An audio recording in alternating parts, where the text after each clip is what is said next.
এই যে একটা ফিমেল, এটা টেস্টের জন্য আমরা দিলাম। এই যে হ্যান্ডটা দেখতে পাচ্ছেন, রাউন্ড মারা শুরু করছে, খেয়াল করছেন? এই যে কাটাটা দেখেন,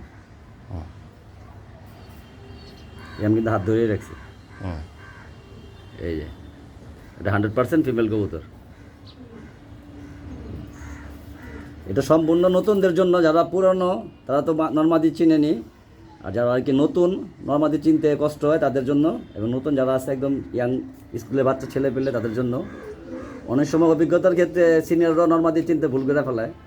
আর বিশেষ করে আমাদের মিরপুরে একজন নাম করা টুপিবাজ আছে, ওই টুপিবাজের বাসায় যখন যাবেন, সে ছোটো লোথা বাচ্চা একদম 100% কনফার্ম বলে দেয় এটা মাদি হবে, কিন্তু ওটা বড় হয় নর হয়। আর যেটা নরবেলা দিবে সেটা হবে মাদি। মানে এই টুপিবাজটা সবাই চিনে, নামটা বললাম না। এই শিক্ষণীয় বিষয়টা, টুপিবাজের বাসায় যদি কেউ যান, তাহলে একটা সুই সুতার ভিতরে সুই লাগাই নিয়ে ওর বাসার থেকে টেস্ট করে কবুতর নিয়ে আসবেন। তারপরে যদি উল্টা পুল্টা বইলা দেয়, তারপরে তারা মনে করে বুঝে নি প্যান্ট খুলে ছেড়ে দেওয়া হবে মার্কেটে। কিরে রাগ করলি?